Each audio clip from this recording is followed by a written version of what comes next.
All right. We getting ready to go out. We're gonna go to Greenspoint, the shelter first. That's the first place we're gonna go.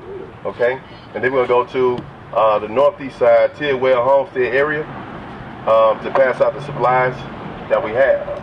We're gonna pass out as much as we can over at Greenspoint. I'm not even sure by the time we make it to the northeast, we're gonna have anything left. In fact, we don't need a whole bunch of cars. You leave your car here, we load it back in the trailer, we can carry out there like that.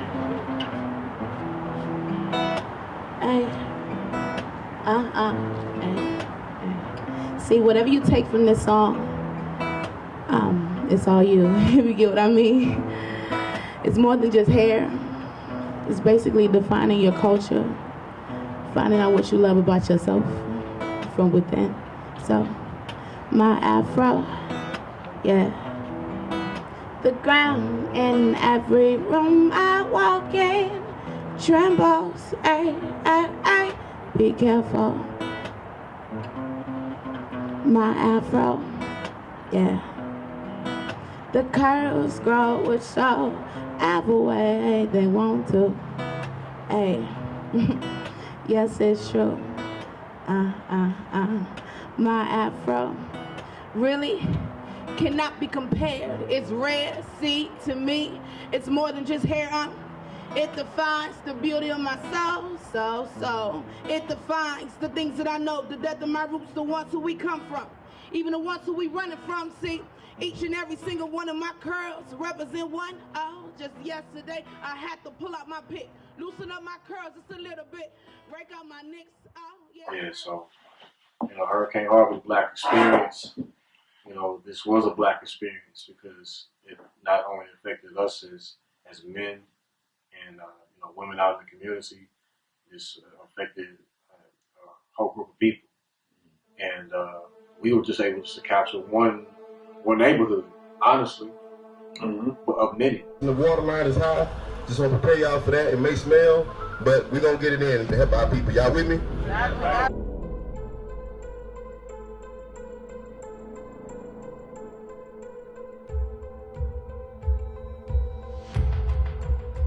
Houston officials now saying that the reservoir spillover for the first time in history could cause serious flooding in the subdivisions around that reservoir amid the heavy rainfall. And that could make the situation there in Houston even worse. More devastating news for the folks here. It has begun to spill over, as has the other reservoir and dam, the Barker. So the Addicks and Barker dams spilling over. And if you look over here to this subdivision just to my left, already homes filling up and beginning to flood. About 30 minutes ago, Eric, we saw a couple walking, clutching literally, I suppose, what they was their life's belongings, holding bags, just walking out of this, certainly not happy with the decision, with officials not telling these folks to get out. But this is never happened in history. This is unprecedented. Approximately 34 inches of rain has fallen in the watersheds upstream of Addicks and Barker. Well, it turns out unscrupulous people are taking advantage of a natural disaster, looting and price gouging in Texas. Some looters have been arrested, but police are way too busy rescuing those in danger to protect every store. More than 500 complaints have been filed with the Texas Attorney General against businesses taking advantage. Well, when I first noticed everything was out of place, I went to go check on my aunt because her and her twin grandchildren, her daughter, and everybody, their whole house was underwater off of Lockwood and Party. And when we went over there, we were over there for 2 days at the library. They had to break into the library to get to safety because nobody would come and open it, even though it says that this is a shelter if any natural disasters happen. And so, we were there for 2 days. Red Cross didn't come. Nobody came. They didn't bring food. Even though the police were there, They still didn't bring anything. They didn't bring food. They didn't bring blankets. And then the AC was on in the library the entire time. So nobody you're basically going to get sick trying to get out of the flood waters. You're still wet and, going into the humidity. Going into the air. So we stayed out there, you know, and So people were having... People were basically breaking in the library because they had no other choice. They didn't have no It was a life choice. and death They situation. wouldn't open the library for us. Okay. So, you know, you don't have no choice. And then, you know, they want to be mad at people for breaking into stores and things like that. But what are they going to do other than you're going to let your family starve? Right. You're not going to feed your family. When none of the Red Cross, nobody brought any resources to you guys. Nobody brought anything. So you and pretty then much when they left. came to get us, they came in dump trucks. Like, you know, in Katy and everything, the army was coming, staving in boats, and they had tarps. I feel like it was a great showing of unity, how to handle situations with each other. You know, we were able to put it's not like we have differences, you know, per se in that sense of organization, but just individually speaking, you know, we may have things we don't agree with, but at the end of the day, we understood, man, our people need us, man. If you're able to get up and assist your people, it was even a hesitation. It was like, well, you know, where I gotta be, what time I gotta be there. One thing, you know, every time a tragic event happens, it also presents an opportunity for improvement. Learn from what happened to better your situation, to better your community in all kind of ways. So we're live right now in the midst of an unprecedented rain total and catastrophic multi-day event of rain here in the city of Houston. Many of you have seen through all different forms of social media and other media the dramatic scenes that have existed. This is a continual and dynamic storm event. That means that we're in day 3 of potentially day 5 or 6 days of consistent rain. Many people have already been devastated. We are unable to make a total assessment of the situation now because it is ongoing. In the National Black United Front's history, we have put in a lot of work in terms of providing relief throughout the world to African people, including Grenada, Haiti, with Katrina, Rwanda, and throughout Houston and other cities when our people are in need. And that's what this effort will be about. We have a certain level of capacity in different arenas, and we're calling on you to support us at a grassroots level in terms of increasing our capacity to serve our people. The good thing about being in the National Black United Front is we don't have to create a relationship with the people just doing hurricanes or disasters or terms of stress. We already have very powerful relationships with our brothers and sisters in every part of the city of Houston. Welcome to the Smudge once again. We are here today having our last quarterly smudge, and this one is the Houston Strong Smudge, and we're calling it that because we have been through a lot together as a city. We've been through a lot as people, and spiritually there's always warfare happening. So of course we use the smudge to be able to come together and have a spiritual cleansing, a musical cleansing, have conversations with people, get to know all the different vendors, because these are the people that make up our community, right? And so we're here, of course, representing All Real Radio. We have the Blacklist Association that we teamed up with to make this event happen this time, and the Harambe Art Gallery in this beautiful, gorgeous space. And I hope you've taken the time to walk around and check it out.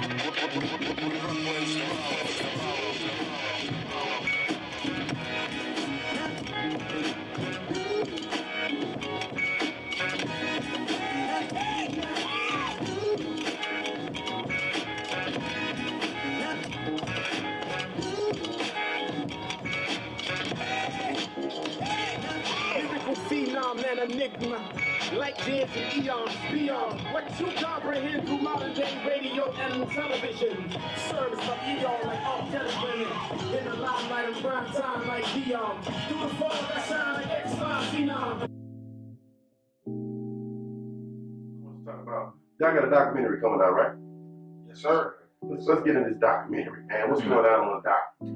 Yeah, it's something that my brother Sonny, Third Eye Media, how we kind of organically started this documentary in the midst of Harvey, and really it started when you put out the call. It was like peace, Black Power, everybody. It's Malik Muhammad, the National Black United Front. T-Dot, Melanated Men in Action, Norway Blackness Association. Lead Night, the Blackest Truth. Sunday for Third Eye Media, No Blue, Houston Unity Tribe. We're going to be out here tomorrow, right here, on this corner, Valley Flag and Tidwell. We're going to be servicing the community, making sure that our people are taken care of, giving them supplies, helping them clean their homes out because it was flooded out and nobody's brought resources out here. But you know what? We don't even care. We black people doing for black people. That's what we're going to do. We're going to take care of our own. It was like, okay, well, how can we best document this? Because it's a lot that that we don't get documented. Right. So it just started just such filming. And then we was like, you know what, we gotta piece this together. We gotta give the community a outlook of ourselves, right, and what needs to be done. Right.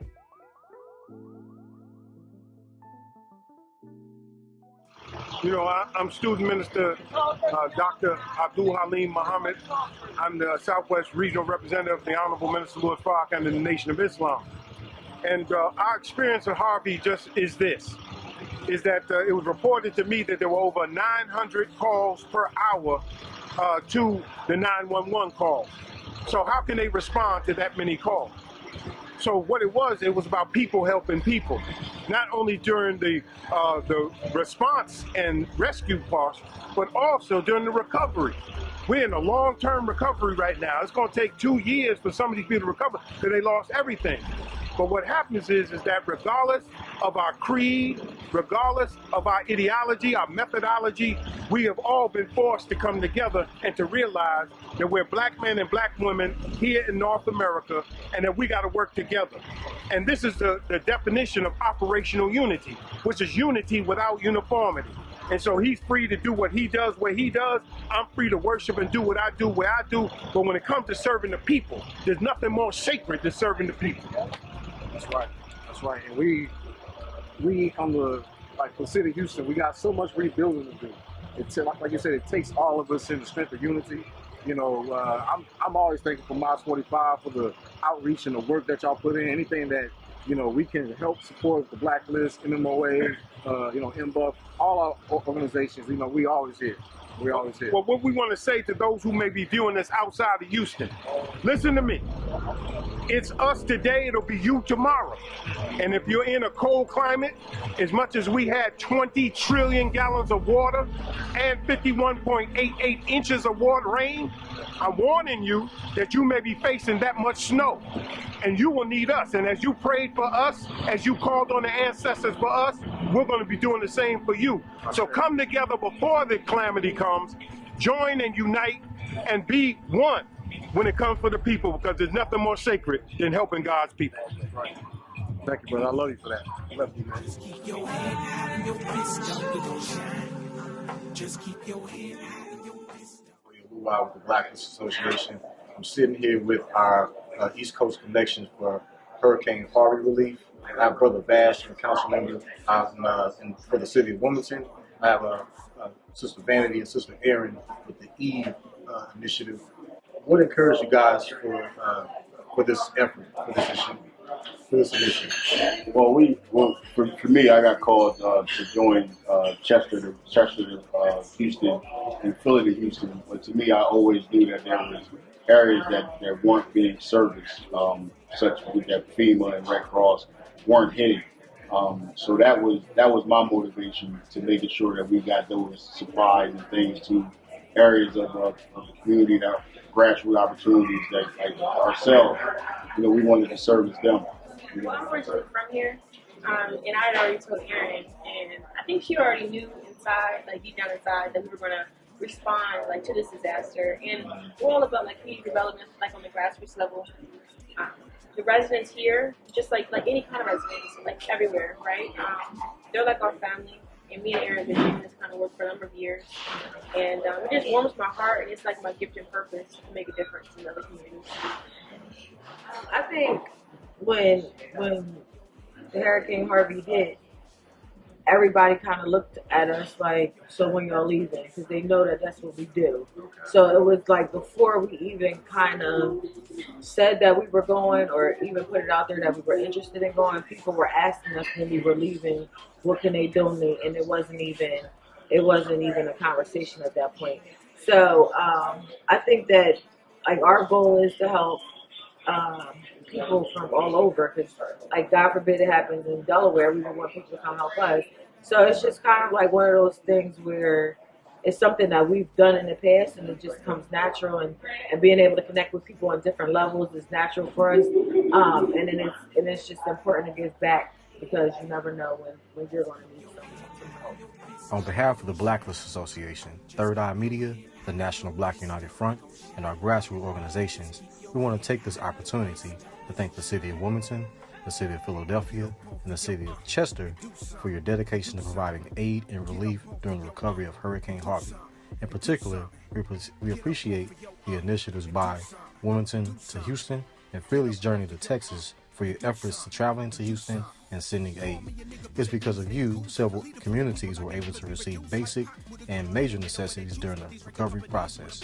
Once again, we send our gratitude and extend our helping hands if and when the need arises. You all will forever have people you can call family here in Houston. Peace. I'm in comfort when I'm using the able body to help my people out. You know what I'm saying? If I feel like I'm able to do something, I ain't gonna make an excuse about it why I can't. My area, where I lived at was flooded.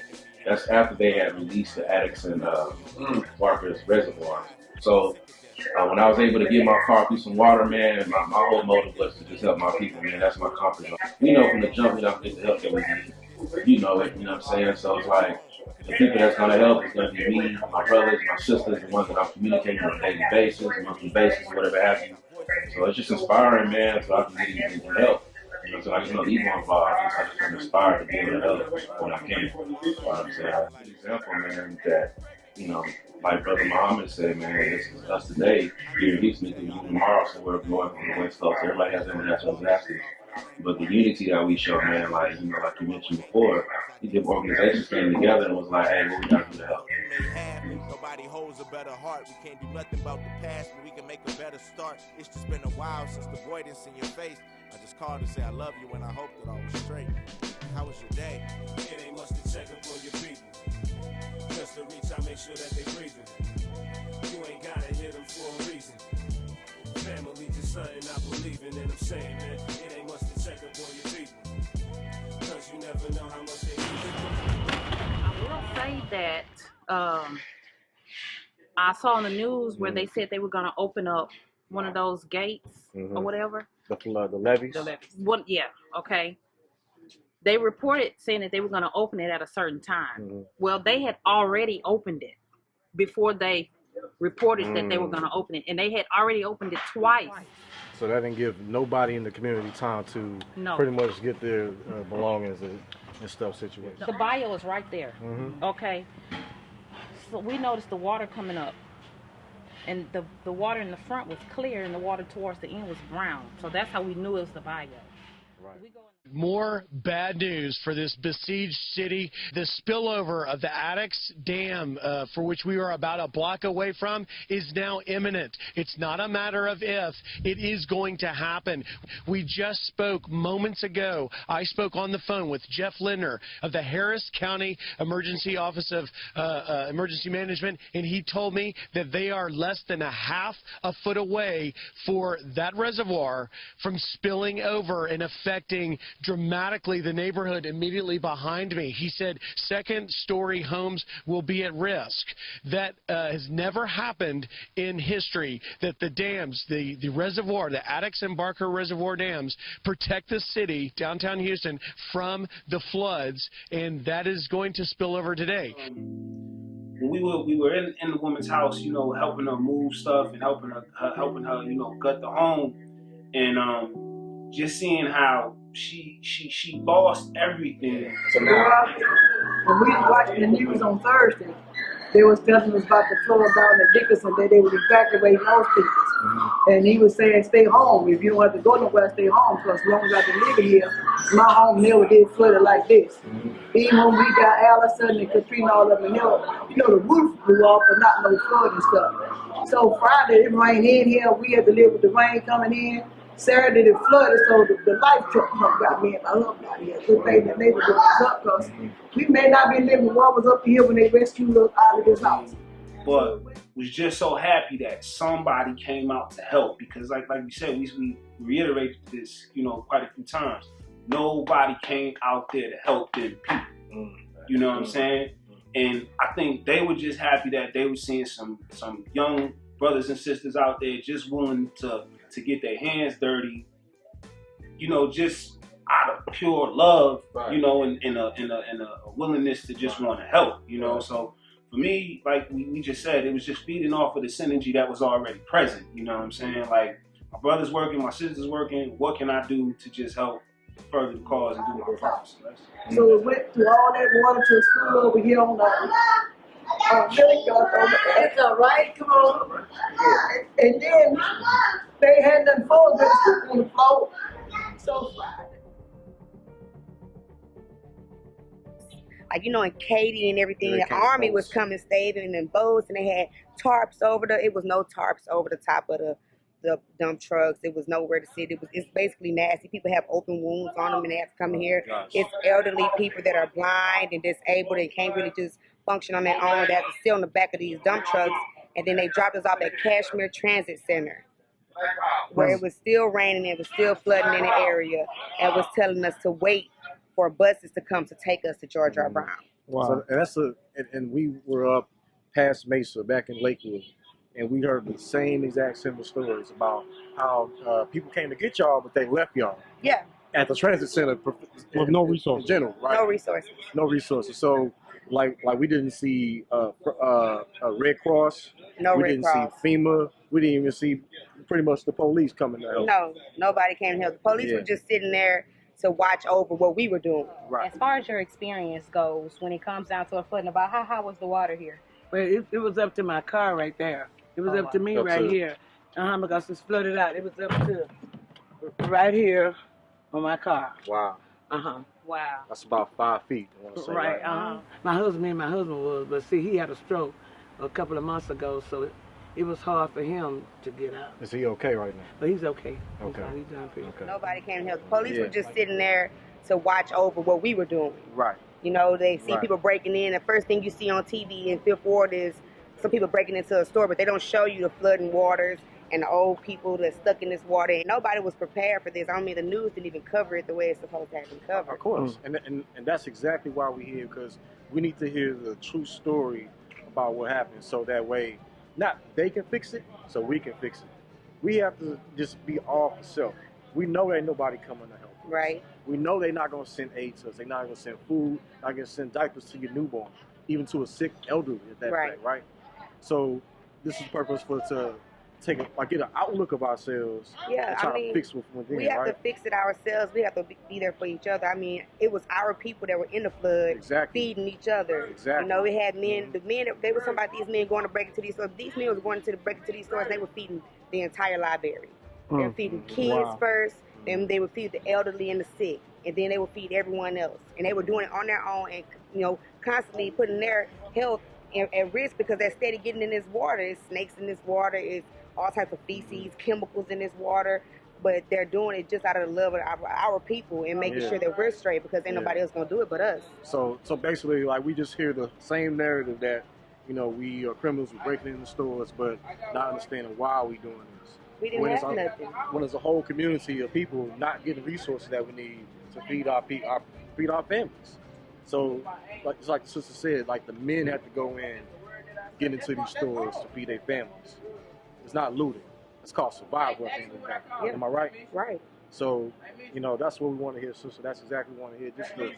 Just the full experience. Oh, matter of fact, you want a box of pizza? Okay. Well, thank you. I would appreciate you sharing your story. Thank you. And your name? Summer. I would appreciate you. No problem. Okay. Like, did you experience any assistance from any national assistance, like FEMA or first Red Cross? When they picked us up Monday morning, here. They took us up here by the Exxon station. Mm-hmm. Then the helicopter picked us up there and took us to George R. Brown. Okay. Mm-hmm. Okay.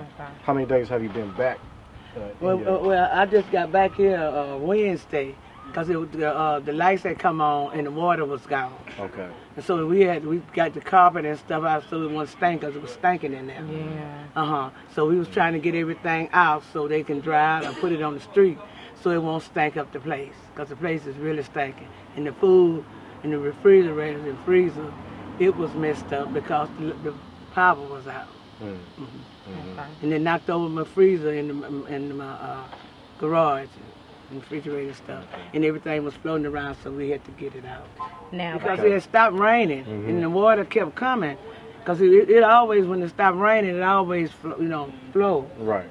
But then it stopped raining just about an hour or so, something like that. And then we happened to go in the back, and water was coming all in through the back.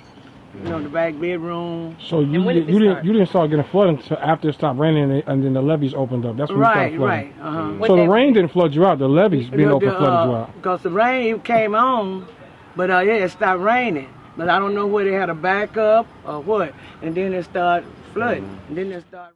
like the umbrella, all that. See, the bricks are dirty. That's all the water was, all this was underwater. And this was a different color from the water that was in the front. Yeah, the rainwater was clear. That was here in the front. But the levees water was brown. Coming from the back. And that's where you see all this brown, the dirt and and you can really see it on the trampoline. I see that. Yeah. Because on this table right here, all that. right. And I just find it very interesting that when you said that, you know, at a certain point, the levees were open before you even knew it. Well, it happened twice because the National Guard came. Nobody called them. Tidwell and Valley Flag Road. I wanted to show the people how the water was. The brick is still wet right here. You see how it was dry right here with the brick wet right here. That's causes me, man. You know what I'm saying? You know, it's 6 feet of water, man. You know what I'm saying? This house is totally destroyed. You look around, you know what I'm saying? You'll see all these barbers out there. This is just one neighborhood of Houston, you know, and none of these so-called activists, Cajun Rescue, they didn't come through here. They went to the white neighborhoods, but none of the people came through the black neighborhoods and servicing aid. So that's why we out here now, giving aid to our people. You know what I'm saying? I just wanted to just talk about, like, you know, the documentary is not a perfect project. It's not a pre-production documentary. It's not something that we were planning for. So a lot of the footage that we had to use, cell phone footage, it was kind of shaky. Our first video was from a cell phone. Right. So it was difficult to try to put it together as a documentary because there was so much, you know, raw footage. Man. You know, so I just wanted to just talk about that. You know, because like I said, you know, this wasn't planned. Right. And it was just, you know, you got to pick up a camera and just to go. Right. You know what I'm saying? So I just wanted to share that with the people. This is not a perfect project. It was never intended for that purpose. Right. You know, this is only intended to get an outlook of ourselves. Right. At its rawest moment. Right. You know, at the time where the cameras are really off. Right. And, you know, when those cameras off, you see a lot of work. And it's a beautiful thing because not only we caught footage of devastation, but we caught the unity. We caught a lot of fun moments too. You know, like in the midst of the battle, sometimes you gotta laugh about it. Right. You know what I'm saying? Right. And you know, sometimes you gotta have fun about it. But we knew at the end of the day that this documentary was gonna be powerful. Right. Right. You know, the unity that came up from this devastation was beautiful. You know what I'm saying? You know, it was something that was needed. It's something I think we should build upon. It shouldn't only be because of a catastrophic event that we come together. We have to keep this unity going. Right. You know. This chair is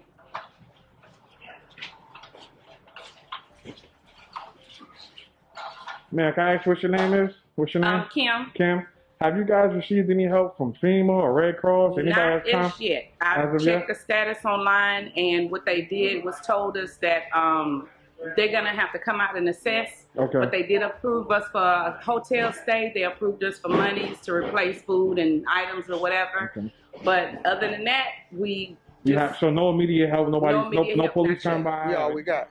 Wow. We all we got. That's what we here for. Wow. You know? Wow. This what we have. We all we got. We gonna do what we gotta do. So you guys started flooding after they opened the levees? It was flooding before, and it just came in worse. Okay. It flooded the whole area. Wow. Everything. Normally, this how our house sit up higher. We don't never flood, but we got it this time. Wow. Wow. You know, so. Have the police or anybody been through here? Any kind of rescue services been through here to check on you guys? Not that I know of. Okay. Wow. Not that I know of. Wow. And it's almost like you really don't expect them to. You know, at this point, you know, like you said, you experienced it in 01. Yeah. You know, there's been many, flooded areas, throughout Houston, especially black communities, that we are not getting the assistance that we need. Most definitely. Like you said, we all we got. We all we got. I mean, regardless of what's been going on or regardless of what everybody's been saying, I mean, at times like this, we're going to pull together. You know? No matter what. This is our community. This is our home. You know, so we got to pull together. We all we got. We all we got. You know, all the stuff that's been going on, everything that's been happening, that's behind us. You know, right now, today, and tomorrow, we got to move forward. We got to look at what we're going through right now. You know, if you look around, you're going to see nothing but us coming together and doing this on ourselves. You know, we doing this ourselves. It's our home. It's our community. My mom contacted the insurance company and everything, but they didn't talk to us. They came through the insurance. They told her because she have tropical storm damage. She have tropical storm insurance. But not. They denied. They denied because her insurance is on a tropical storm, not hurricane.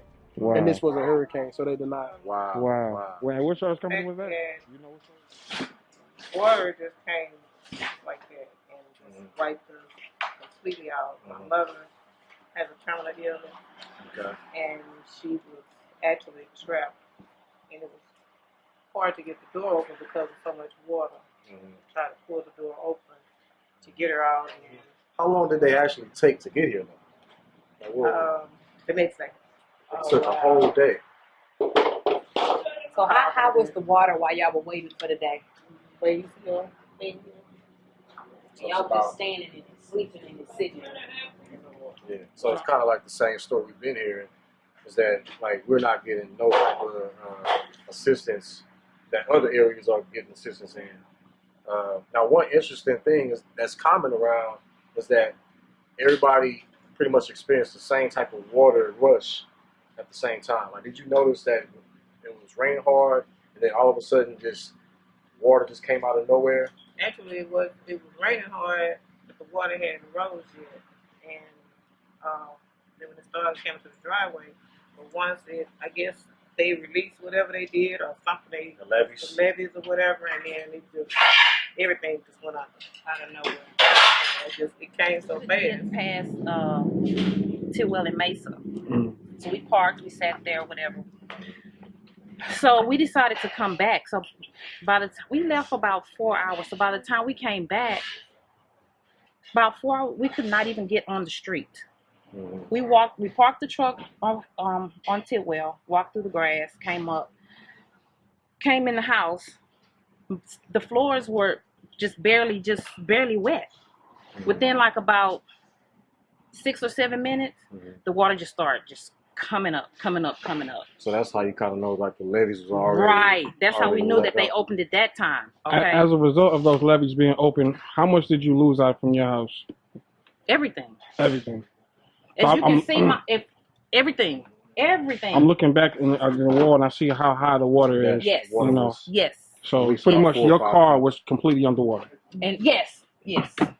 Could you also tell them, Queen, about what you were telling me about the flood insurance? Many of your neighbors don't have flood insurance. So could you tell us about your experience being prepared in that area versus if you didn't have flood insurance, what your route has to be? Well, the thing about it is the mortgage company and FEMA sent me a letter in March saying that they remapped the flood zone in this area. So I was kind of if I didn't get my own flood insurance, the mortgage was going to put a forced place policy on me. Wow. So the sinks. You want to walk us in? You walk.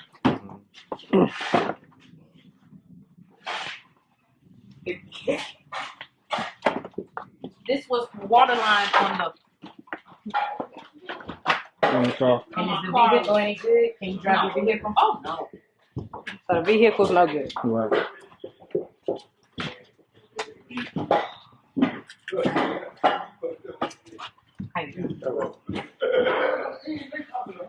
This is the living room area. Everything, if you can see the water line right here, across here, and they have to cut it like 1 foot above the water line. So and if it's but if it's wet, they have to go higher. They they have to keep going until they get to a dry spot. This was a kitchen area. This was my washroom with my washer and dryer. Refrigerator was here, which was laying flat down. I had a pantry right here, dishwasher right here. This was my my sink and the countertop going all the way across. So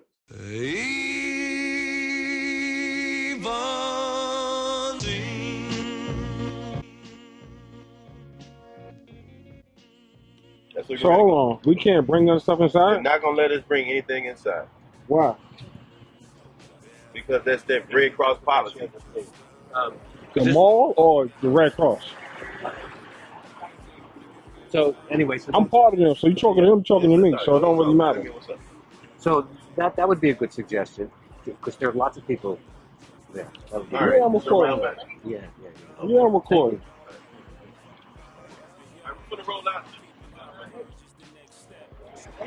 We'll go around back. All right. But Red Cross ain't gonna let us. Red Cross won't let us take any donations to the people. Just their policy, whatever. All right. All right. Hey man, I'm sitting here in front of the refuge center, man. We brought a trailer full, cars, truck full of stuff. They told us we couldn't bring our donations in. Well, here goes a red truck just pulled up, and they started unloading their donations. They haven't given us any answers on why we couldn't bring our donations in to the people that's inside the refuge center. They sent us all the way around the back, but this truck pulls up, and they allowed them to go ahead and take their donations in. Just trying to keep you guys abreast of what's going on. This stuff, CNN ain't covering this. This stuff's still going on. You know what I mean? They told us we couldn't bring the donations, and the people done told us how unfairly they've been treated in this in here. This was an abandoned part of the mall that they just opened up.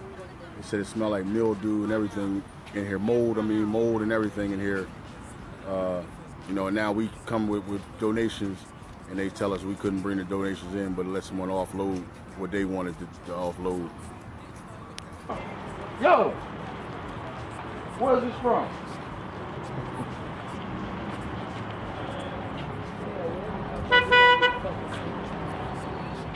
What's that you doing?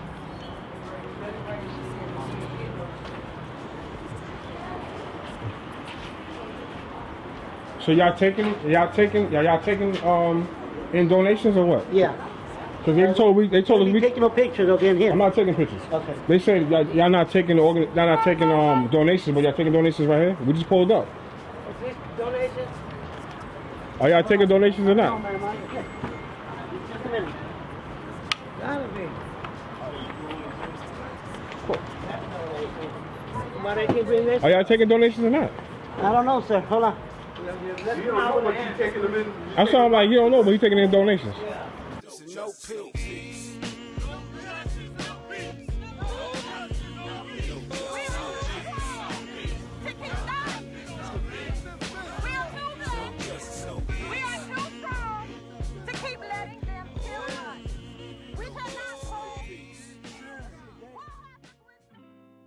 You ready?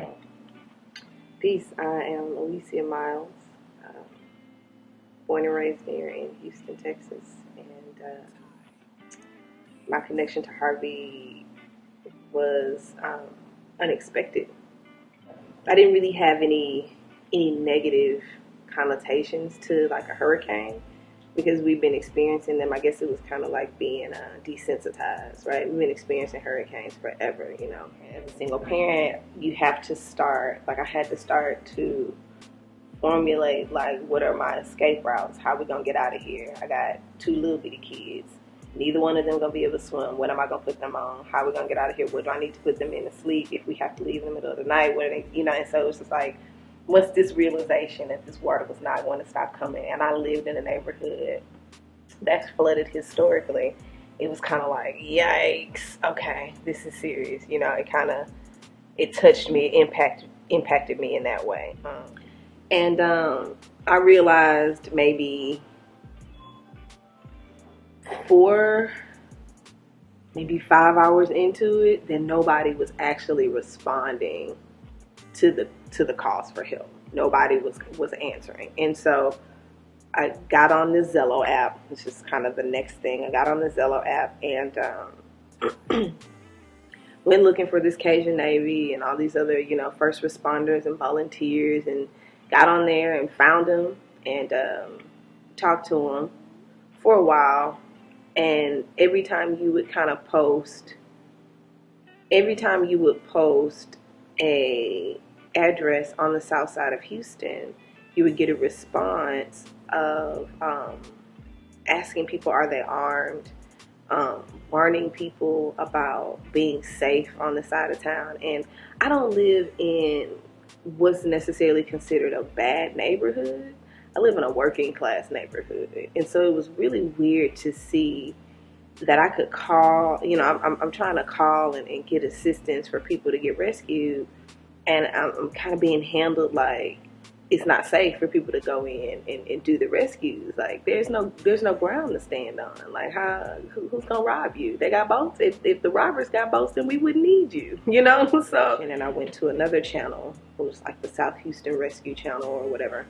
And when I got to that channel, it was completely empty. So I hopped on and, you know, I started sending out messages to, you know, my friends on Facebook, like the same people that were posting about needing help. And I put a call out and said, hey, if I can get, you know, our own people, if you got a boat and you're in Spring or you're in Cypress or wherever else helping them folks, then I want you to consider that the side of town you left is underwater and they need help too, you know. And so you left your own people to go rescue in the woodlands or to go rescue wherever. I need you to bring your boat back. And me and this team of like 1, 2, 3, 4, 5, team of like 5 sisters managed to coordinate, you know. And as the more we coordinated, the more organized we got, the more individuals kept signing on, the more people we had logging onto our channel, you know, waiting for instructions on where to go and what to do. The more we had the main dispatch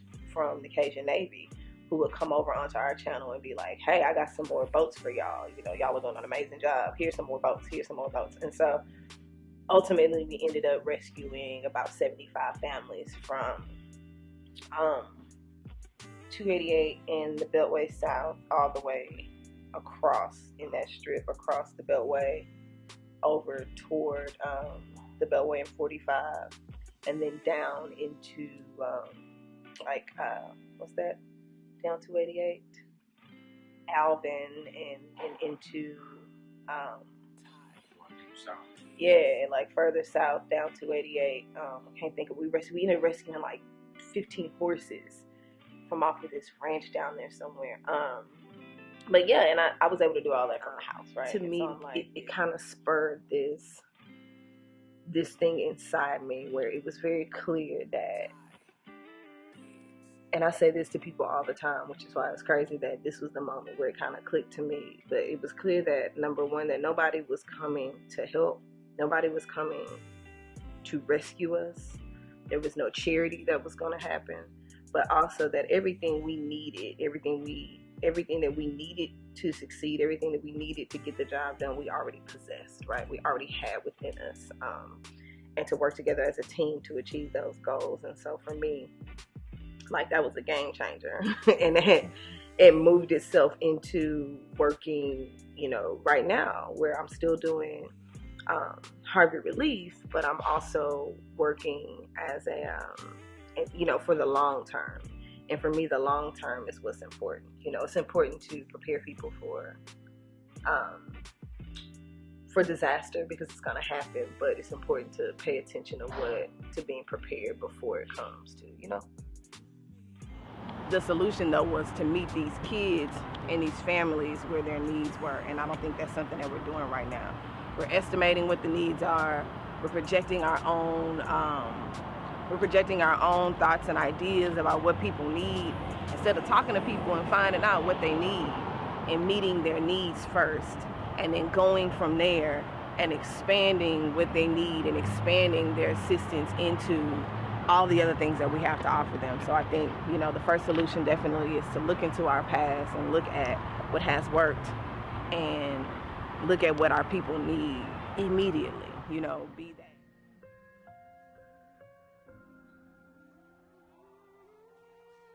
You know, in the midst of everything what we seen, man, and you know, it's like we knew. Yeah, you know, it's at the end of the day, we know nobody else is coming to help our people. It's up to us, you know, our brothers, our sisters, to get out and put our boots on the ground, as we like to say, to go out and assist our people. Because at the end of the day, like I said before, we know good and well that nobody else is going to come help us when we need it the most. Right, because like we didn't see FEMA. We had an encounter with Red Cross, but it was a very negative one. Absolutely. And you know, each time that we went into someone's house, you know, the helpless look on their face, and you know, you could see the pain of everything, and they were just glad just to see us come into their homes and help them take out furniture, and it was just a lot. That's right, man. And to be honest, I think that people seeing us show up, you know, that look like them, right? You know, young brothers and sisters. You know, I think that's something that's going to be imprinted into their minds, you know, forever during, you know, something like this type of catastrophe. Because at the end of the day, you know, we know good and well nobody else is going to show up. You know, it's going to have to be us. It's going to have to be other brothers and sisters that's out doing work already. How did y'all feel, you know, as you get out in the community, going into people's homes and seeing the devastation and seeing, you know, their reaction? Like, what were some of the thoughts going through your mind at that time?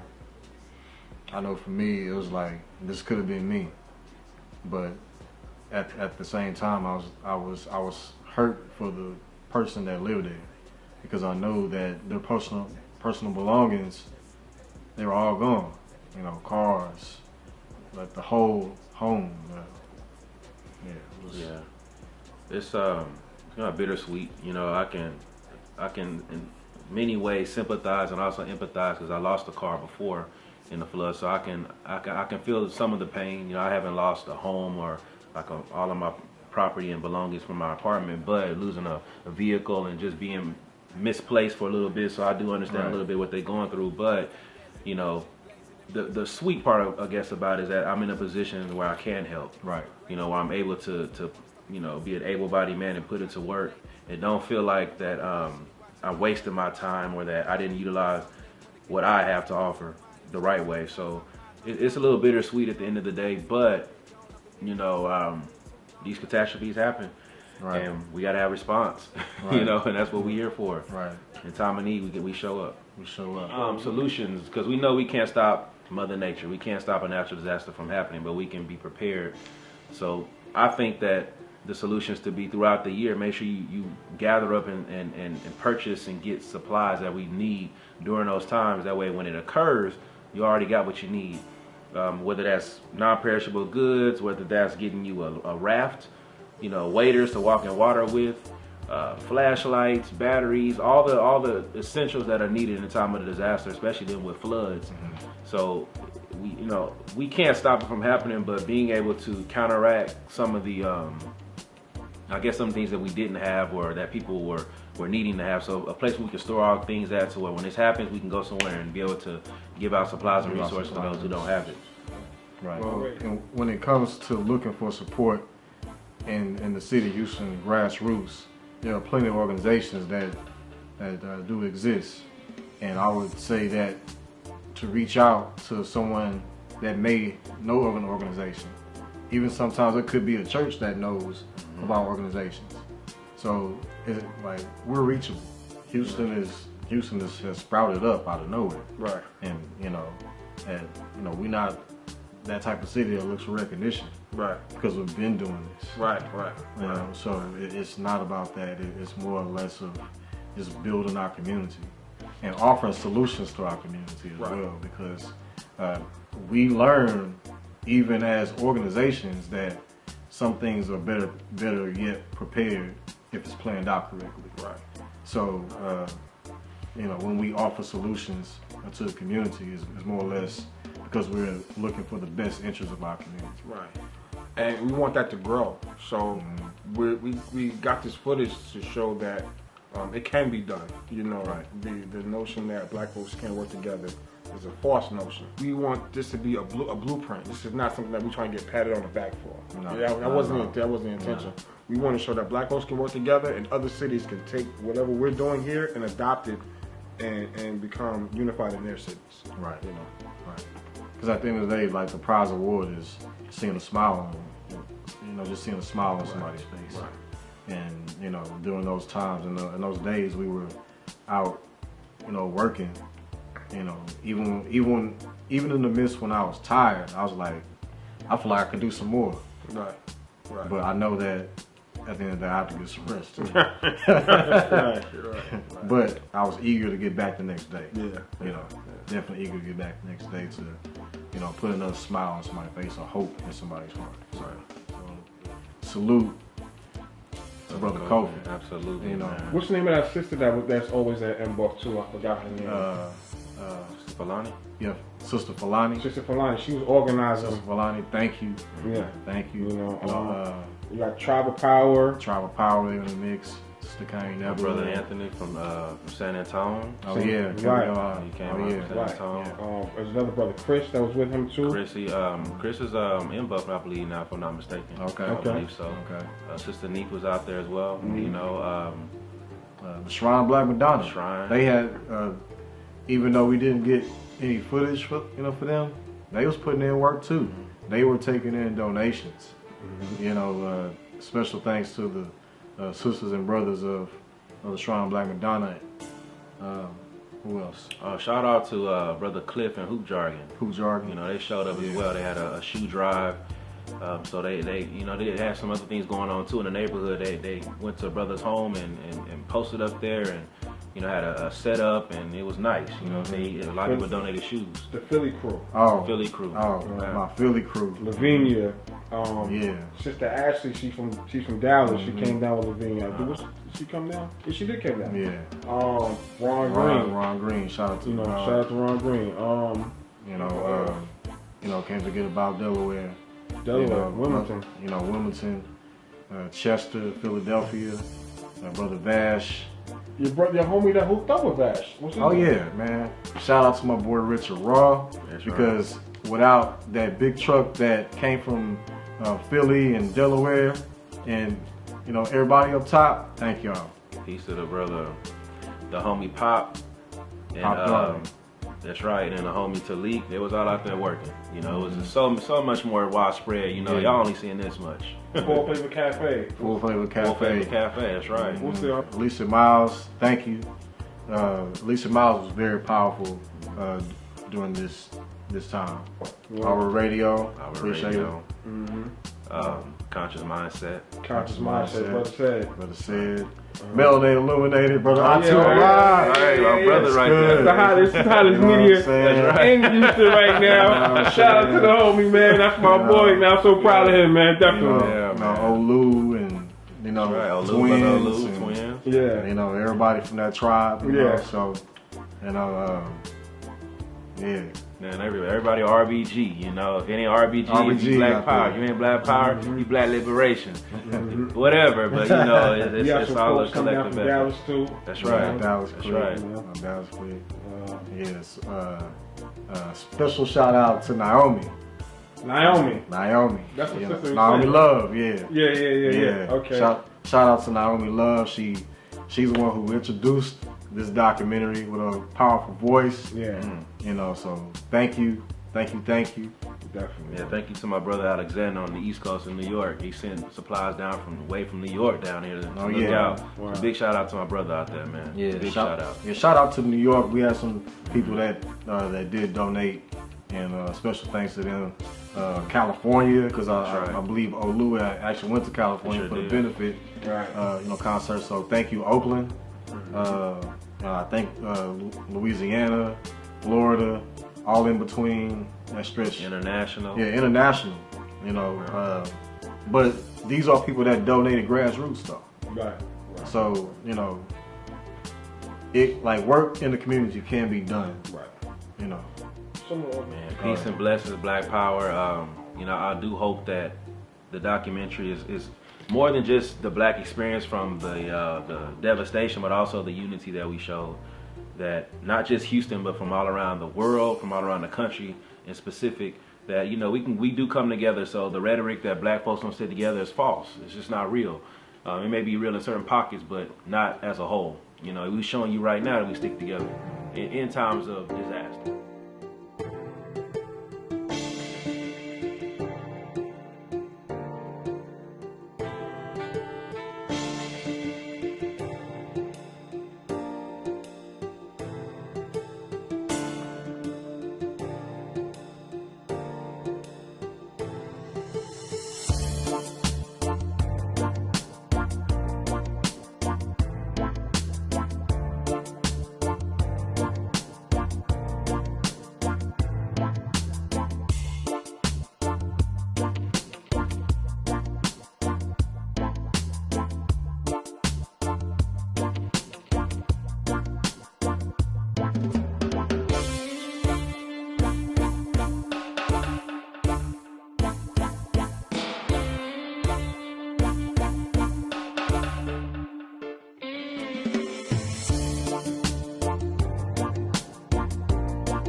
Truck.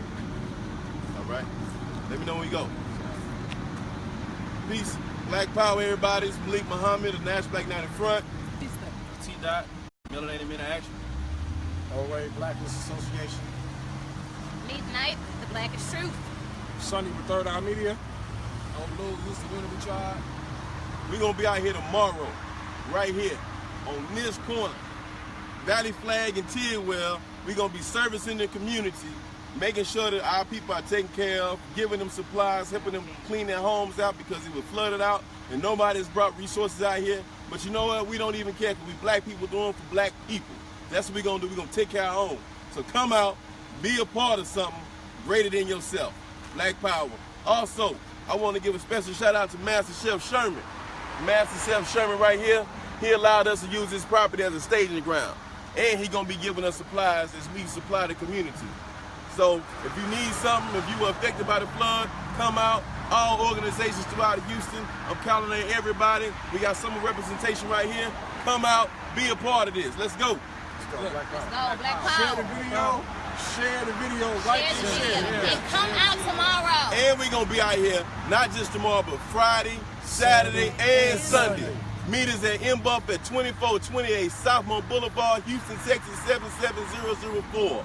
See you there at 10:30. It's very important that y'all share this video so people can get this information and know what's going on out here in the community. You must share this video. Don't just like it, share it. Don't just like it, share it. And bring supplies if you have something. We taking donations too at MBUF. Let's go. Let's go. Thank you. Thank you, Queen. I feel like I was talking like a macho man who ran the back or something. I'm gonna bust a vein in my head. It's still going. It's still going. It's still going. We still alive. Listen. You gotta share this video. It's very important. Don't just like it. You must share the video. The word has to be passed out. All these organizations are out here in the community in Houston for the people. Don't just like the video. Don't just go past it. You must share it. Share it to people who can donate, who can come out to help, who care about their community. You must share this video. It's very important. The church to do everything. Get up off your ass and come out here and help these people. Hey, look around. People tell me they lost everything. Look at them cars. Everything. Look at all this furniture. That come out people's houses. It's real. You see this? Look at the water levels. I don't know if you can see it. It was 5 foot high. Look. In the house. Wet bricks. The bricks are still wet. The bricks are still wet. Still wet. Trash everywhere.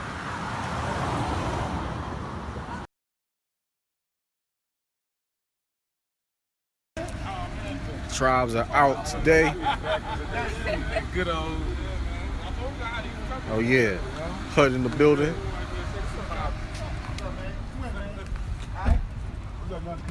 The guard. Got the guard Ron Green in the building. Oh yeah. What I want us to focus on, mainly this area. Over here, Tidwell, Mesa, in affected area. Here with the team. Yeah. Black power. We out here working. All day.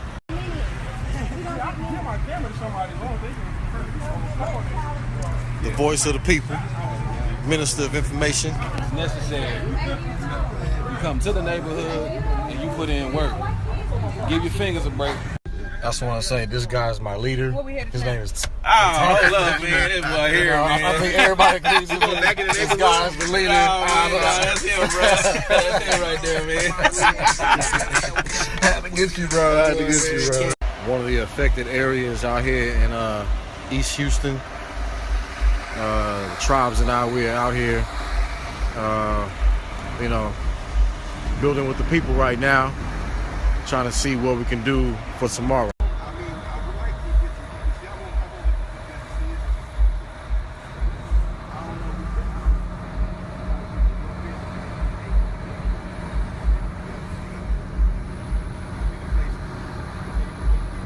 We'll be out this side tomorrow.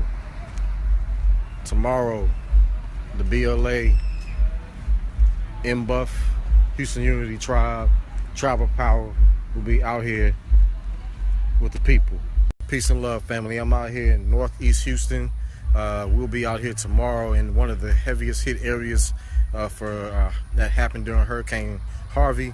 I mean, it's bad out here, but we'll be out here tomorrow liberating. Coordinate for duty, national Black United Front, RBG, Middle Age Illuminated, MMOA, Blacklist. I mean, how many titles you own, son?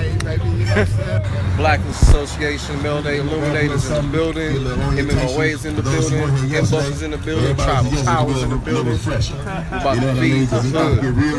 Righteously. All right. I'm not letting it come down here to just do nothing. We about to get it in. I hear it again. Give me a long black power. Black power. That's what I'm talking about. Listen, thank y'all for coming out here today. We gonna do some good work today. That's what we about to do. We about to actually go to the people. This ain't a bunch of talking, hoopla, rhetoric. This is really on the head. It's none of that. You know, this is what we gonna do. Brothers and sisters, here you go. All right? This is for them. It ain't for us. We don't care about it. We gonna make sure the people get what they need. So we ain't gonna give them opportunity for their pride to pick you 30 years ago. And they're proud to call this wonderful city. I want to reiterate, this is the location we're going to. It is Tidwell and Valley Flat. All right? That is in the Lakewood subdivision. If you get lost, it's a big landmark. It's the Fiesta parking lot right there. All right? You shouldn't get lost, but if you do, it's a big Fiesta park. Just come and be with us today. We say Ashe? Ashe. And we call on the spirit of those yet unborn. That what we do today, this weekend, a month from now, a year from now, 5 years from now, is serving our people. East Houston. As you see, water is still on the tile. Lady lost pretty much everything that was on the floor here.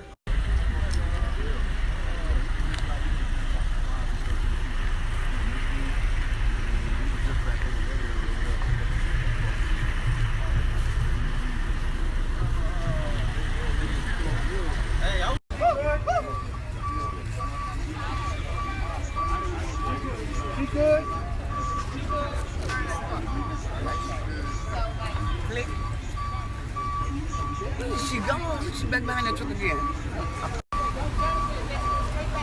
Go back. Women bag. Okay, yeah. Let me put it the brother.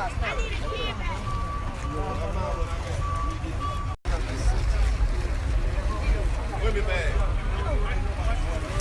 Give that to my sister.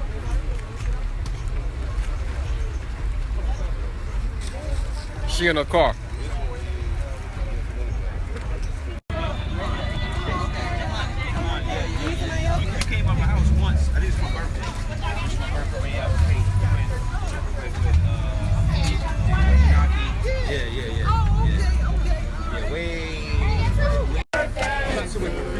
All right, yeah. Female.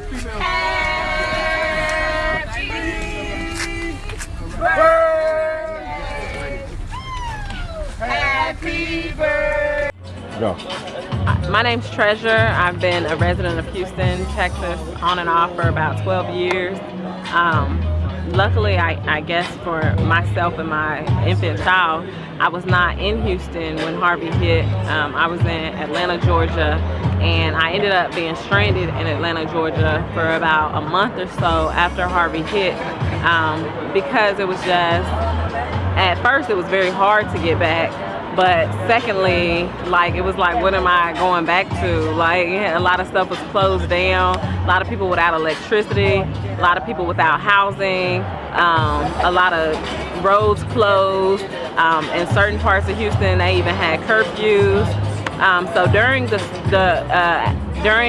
aftermath of Harvey, because I couldn't be here to help my people like I wanted to, I did a lot of stuff online. I got people to send money, to send items, to MBuff, just to Houston in general. I connected people from outside of Houston with people inside Houston.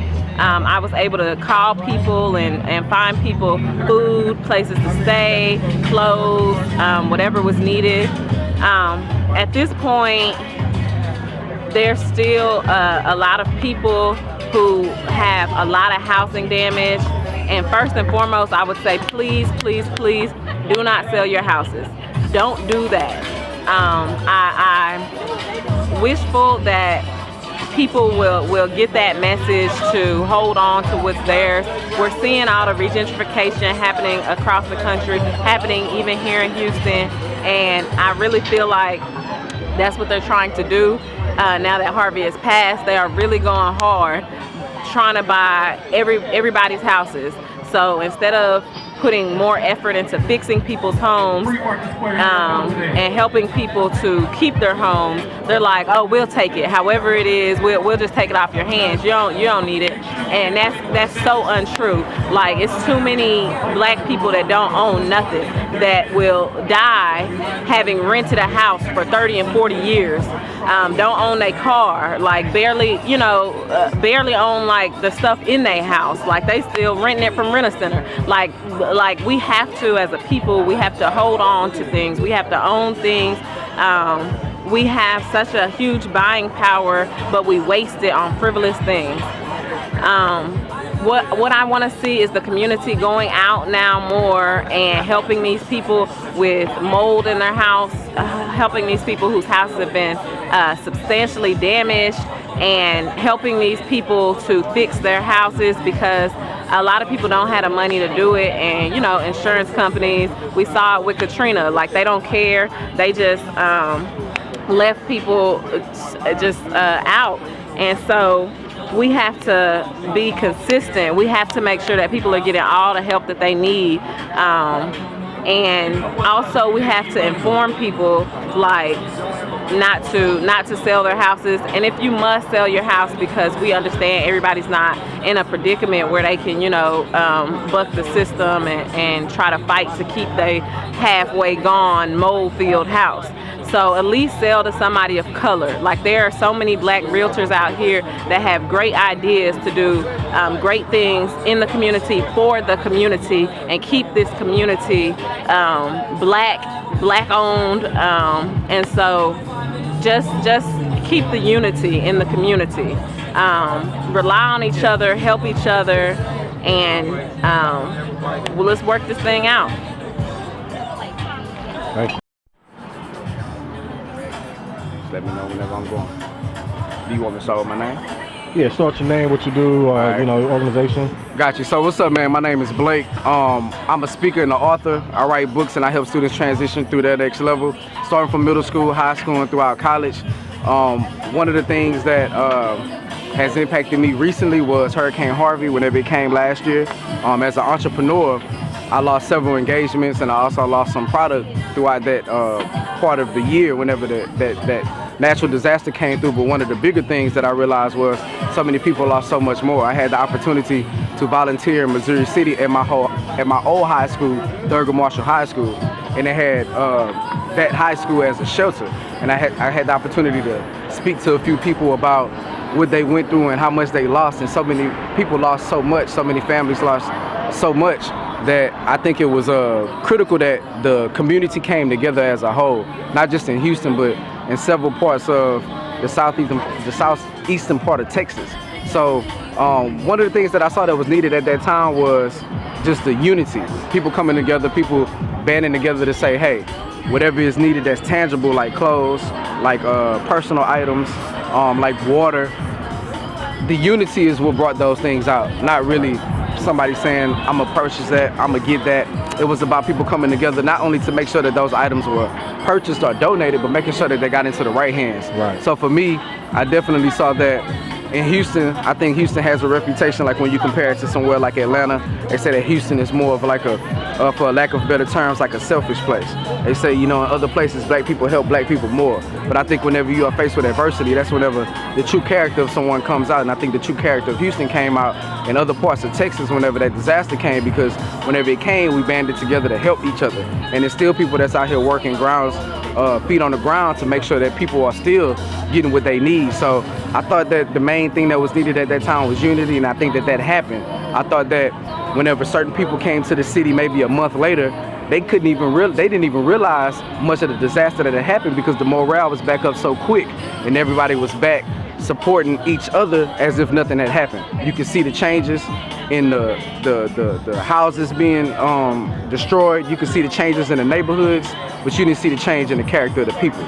So I think that it's critical that we continue to support each other and we continue to band together and be unified, not only in moments of natural disaster, but just throughout the whole time that we have on this earth, because it's a valuable time and it's a valuable, it's a critical time right now that we're in for people, not only black people, not only minority people, but people of all races to be band together for the things that's important. Cool. Yep. Cool. Oh, I stuttered so much on that.